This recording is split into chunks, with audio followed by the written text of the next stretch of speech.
안녕하세요. 새벽의 축구 전문가 페노입니다. 오늘은 토트넘과 아스날의 북런던 더비에서 볼 수 있는 관전 포인트를 미리 살펴보려고 합니다. 이번 경기는 더비 경기일 뿐만 아니라 두 팀의 4위 싸움을 결정할 수 있는 경기인 만큼 어느 때보다 두 팀 모두에게 매우 중요한 경기라고 할 수 있습니다. 두 팀은 이번 시즌 3경기를 남겨둔 상황에서 승점은 4점 차이가 나고 있는데요. 먼저 두 팀의 경기에서 아스날이 승리하게 되면 아스날은 승점 69점, 토트넘은 승점 62점이 되면서 두 팀의 승점 차이가 7점으로 벌어지게 됩니다. 그리고 토트넘이 북런던 더비 이후 남은 두 경기를 모두 승리한다고 해도 승점 6점을 더해서 승점을 최대 68점까지 얻을 수 있기 때문에 아스날이 북런던 더비를 승리하면 남은 시즌에 상관없이 아스날이 4위로 챔피언스 리그에 진출할 수 있는데요. 반면에 두 팀이 무승부를 기록하게 된다면 두 팀의 승점은 아스날 67점, 토트넘 63점으로 4점 차이가 그대로 유지됩니다. 이렇게 되면 승점이 4점 차이가 나는 상황에서 두 팀 모두 2경기씩 남게 되는데 토트넘이 2경기를 모두 이겼을 때 얻을 수 있는 최대 승점은 69점이고 반면에 아스날은 남은 2경기 중에서 1경기만 승리해도 승점 70점이 되기 때문에 아스날이 북런던 더비 이후 1경기만 승리해도 챔피언스 리그에 진출할 수 있습니다. 두 팀이 북런던 더비에서 무승부를 기록해도 4위 싸움에서는 아스날이 매우 유리한 상황에 놓이게 되는데요. 하지만 북런던 더비에서 토트넘이 승리를 거둔다면 아스날이 승점 66점, 토트넘이 승점 65점으로 승점이 1점 차이가 됩니다. 아스날 입장에서는 북런던 더비를 패배한다고 하더라도 여전히 승점이 토트넘에게 앞서는 상황인 만큼 남은 2경기에서 모두 승리를 거둔다면 승점 72점이 되면서 자력으로 4위를 확정지을 수 있는데요. 반면 토트넘 입장에서는 북런던 더비에 승리하면 승점이 1점 차이가 나는 상황에서 아스날이 남은 2경기 중에서 1경기만 미끄러져도 승점을 역전시킬 수 있기 때문에 남은 2경기를 모두 이겨놓고 아스날이 미끄러지길 기대해야 합니다. 토트넘은 북런던 더비에서 승리해도 4위 싸움에 불리한 위치지만 그래도 남은 시즌 동안 역전할 가능성이 높아지는 것인데요. 정리해보자면 두 팀은 승점이 4점 차이가 나는 상황이라서 북런던 더비에서 토트넘이 승리한다고 해도 두 팀의 순위는 바뀌지 않습니다. 따라서 이번 경기에서 어떤 결과가 나와도 4위 싸움에서는 아스날이 유리한 상황인데요.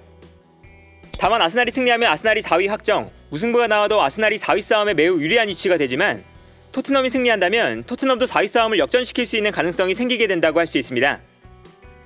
두 팀의 예상 선발 라인업을 살펴보면 토트넘은 스킵, 도어티, 레길론, 탄강가까지 부상으로 빠져있는 상황이라서 제한적인 스쿼드로 경기를 운영할 수밖에 없고 지난 경기와 동일한 선발 라인업이 될 것으로 예상됩니다. 특히 에메르송이 있는 오른쪽 윙백 자리에는 교체할 선수 자체가 없기 때문에 에메르송이 부진하거나 부상을 당한다면 쿠루셉스키나 모우라, 베르바인처럼 공격수들이 윙백으로 뛰어야 하는 상황인데요. 다만 여기서 베스트 11에 약간의 변화를 줄 수 있다면 세센용의 수비력이 불안하다고 판단되었을 때 벤 데이비스를 윙백으로 올리고 수비 라인에는 산체스를 기용하는 방법으로 수비를 강화할 수도 있습니다. 반면에 아스날 또한 티어니와 파티가 부상으로 빠져있는 상황인 만큼 베스트 11에 어느 정도 제약이 존재합니다. 특히 티어니가 없는 왼쪽 풀백 자리에 어떤 선수가 출전하느냐가 아스날의 선발 라인업에 매우 중요한데요. 타바레스가 나올 수 있지만 타바레스가 나온다면 수비가 너무 불안해지기 때문에 아르테타 감독이 토트넘 원정에서 타바레스를 기용할 가능성은 높지 않아 보입니다. 지난 경기에서도 토미야스를 왼쪽에 배치하고 수아레스를 오른쪽에 기용하면서 왼쪽 측면에 대한 수비를 보완했었는데요. 그러나 수아레스를 오른쪽에 기용하면 토미야스가 있을 때보다 오른쪽 라인의 수비가 많이 약해지는데 아스날의 오른쪽 라인은 이번 경기에서 손흥민을 상대해야 하기 때문에 수아레스를 오른쪽에 기용하는 것은 수비적으로 너무나 큰 부담감이 있습니다.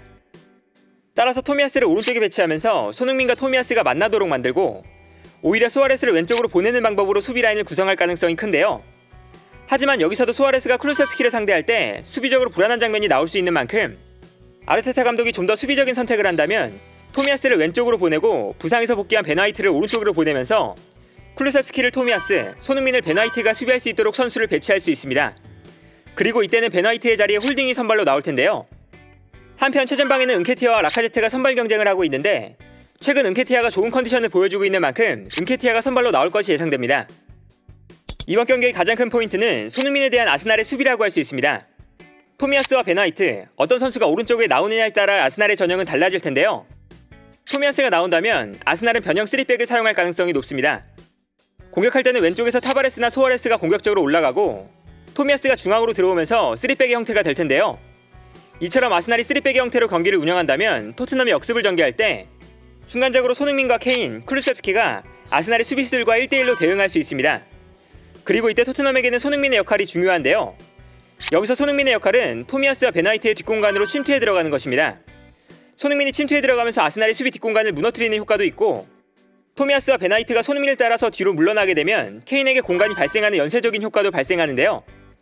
반면에 아스날이 베나이트가 오른쪽, 토미야스가 왼쪽에 배치되는 수비 라인으로 나오면 공격할 때도 좌우 풀백이 오버래핑을 시도하지 않고 중앙으로 모여들면서 4명의 수비수가 최후방에 배치되는 전형이 만들어지게 됩니다.